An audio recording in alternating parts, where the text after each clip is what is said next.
Karyn Bryant for MMA H.E.A.T. I'm here with Mike Chiesa, who is a finalist in TUF Live. And congratulations. Look at this. This is nice. We're having a moment here. We are. It's sentimental. You're the first girl I've put my arm around in over 3 months. You didn't kick it to Ronda when she came to the house? No, she's got 2 big arms, man. But I will say this. She can't judo toss me when I'm in my wrestling stance, so it's all good. Yeah. No, Ronda's awesome. How has it been for you to be sequestered? Obviously, everybody knows that you had a tough go of this. So what's it been like to be away for all that time? You know, it's been all right.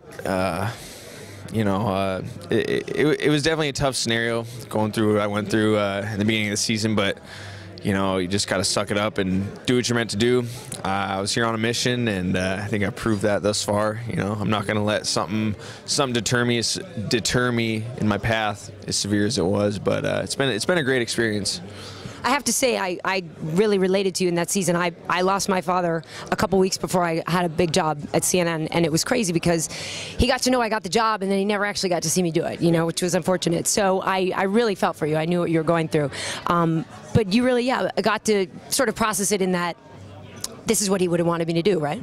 Oh, absolutely. And, you know, I can relate to your scenario as well because, you know, days after I left to fight my first fight to get in the house, things really went downhill with my dad. And, you know, he was watching my fight in his room. Nobody really knew if he was watching, but when he heard me run up to the TV and I was like, "This is for you, Dad," like out of nowhere, he raised his hand, gave a thumbs up and smiled.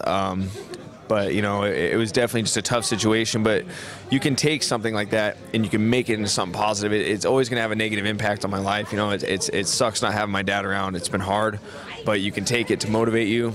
This is what he wanted me to do. He wanted me to pursue this with everything. You know, he lived life with no regrets, and I would have never forgave myself if I would have left that competition.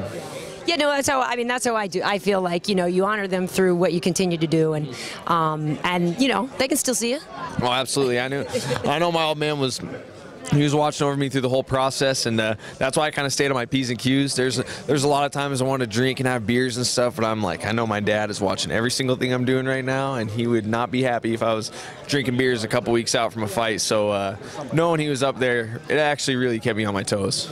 So how difficult was this season? You know, your fights were tough. You didn't have an easy fight, did you? No, I didn't have any easy fights at all. My only easy fight, no disrespect to Jonathan Vistante, but my fight to get in the house was my only blowout. But you know, every fight in this house was tough.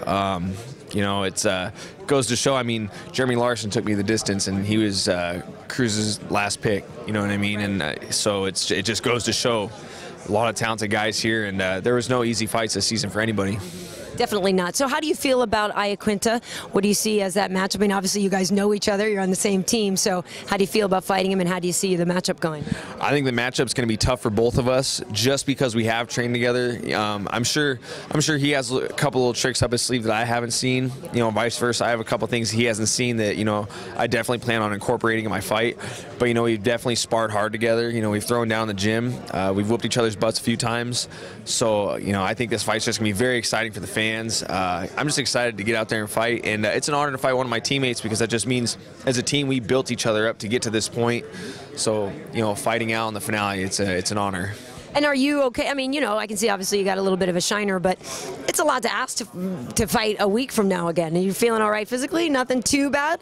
Nothing too bad. You know, you can't expect to come out of a tough season like this with tough fights feeling 100%. I got certain things on my body that hurt, but you know what? Come crunch time, I'm just going to forget about it and make some new injuries. So, you know, you just got to put your head down and push through it. I mean, it's one more week, it's one more fight. It really doesn't matter how hurt you are at this point. You just need to go out there and leave it all in the cage, you know. Yeah, we're both fighting for the 6-figure contract, but I think Al and I have staked our claim as 2 guys that definitely need to be employed by the UFC. So, you know, either way, we're getting our contracts. Well, and not for nothing, Roy Nelson can't be responsible for the great hair and beard. He can't be the only guy in the UFC. Hey, like I said, if Big Country wants to challenge me in a mullet growing contest, a beard growing contest, it doesn't matter. You might have 100 pounds on me, but I can keep up with you with the hair. Nice. And lastly, has there been one nugget of wisdom that Urijah has passed on to you, or is there, you know, one special thing that you're taking away from training with him? Absolutely, and that's always be positive. You know, the one problem I had coming into this house is I almost have performance anxiety. I have a bad practice and I just dwell on it, and I always forget about the good things I did in practice. I always focus on the bad.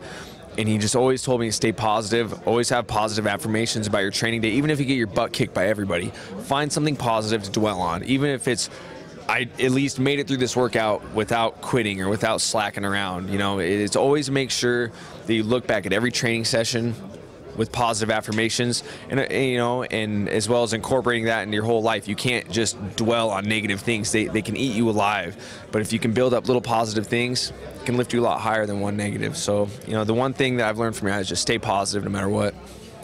That's great. I'm going to take that too, okay? Do it. Anything you need, I got you. Well, congratulations, Mike, and I'm sure your dad would be proud, and you put on a great season, so best of luck to you in the finale. Thank you. Thank you for your time.